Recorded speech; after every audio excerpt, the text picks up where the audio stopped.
এখানে একটা ক্যান্টিনের ব্যবস্থা নাই, এখানে আবাসন সংকটের কথা আমি আর উল্লেখই না করি। যুক্ত নির্বাচনে যদি জয়ী হই এবং যদি নাও হই, আমাদের আসলে কার্যক্রমে কোনো পার্থক্য আসবে না। আমরা যুক্ত নির্বাচনের আগেও বা গণ অভ্যুত্থানের আগে থেকে ক্যাম্পাসে আসার পর থেকে আমরা শিক্ষার্থীদের সকল অধিকারের পক্ষে আমরা কথা বলেছি। ফাইরুজ অবন্তিকার যে হত্যাকাণ্ড, এখানে খাদিজাতুল কুবরা যে বিনা দোষে জেলে ছিলেন, তার মুক্তির জন্য যে দাবি সহ ক্যাম্পাসের বিভিন্ন ধরনের আন্দোলনে আমরা সবসময়ই ছিলাম। এবং ২৪-এর গণ অভ্যুত্থান এবং গণ অভ্যুত্থান পরবর্তী ক্যাম্পাস সংস্কার এবং শিক্ষার মান উন্নয়ন সহ অবকাঠামোগত সকল ধরনের যা যা প্রয়োজন, যে সকল দাবি বা অধিকারের প্রশ্নে আমরা সবসময় মাঠে ছিলাম। তো আমরা যদি জয়ী হই, আমরা আমাদের কথাগুলো বিশ্ববিদ্যালয় প্রশাসনের কাছে গিয়ে আমরা সরাসরি সেই বডিতে বসে বলতে পারবো।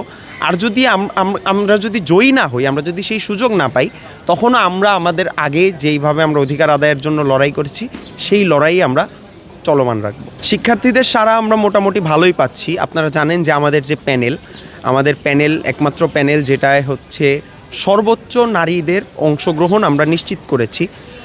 আমাদের প্যানেলের 3 ভাগের 1 ভাগ নারী। আমরা মনে করছি যে এটাও আসলে এনাফ না, কিন্তু তারপরেও এটি ক্যাম্পাসে একটা অন্যতম ইনক্লুসিভ প্যানেল হওয়াতে আমরা শিক্ষার্থীদের ব্যাপক সাড়া পাচ্ছি। জগন্নাথ বিশ্ববিদ্যালয়ের কথা যদি বলি, এটা ব্যাপক সংকট জর্জরিত একটা বিশ্ববিদ্যালয়। তো এইখানে শিক্ষার্থীদের সাথে কথা বলতে গেলেই যেই সকল সমস্যাগুলো সামনে আসে, যে এখানে একটা ক্যান্টিনের ব্যবস্থা নাই, এখানে আবাসন সংকটের কথা আমি আর উল্লেখই না করি, মানে এটার উল্লেখ করার মতো আর কিছু নেই। এটা আমাদের মুখ্য সমস্যা।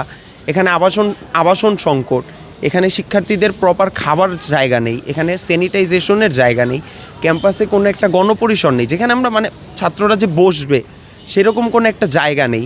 এখানে প্রত্যেকটা ডিপার্টমেন্টে ক্লাসরুম সংকট এবং সহ আরও বিভিন্ন যে একাডেমিক সংকট আছে, শিক্ষার্থীরা কিন্তু বারবার সেই কথাগুলোই বলছে যে এই সংকটগুলোকে যেন দ্রুততম সময়ে নিরসনের জন্য আমরা যেন কাজ করি।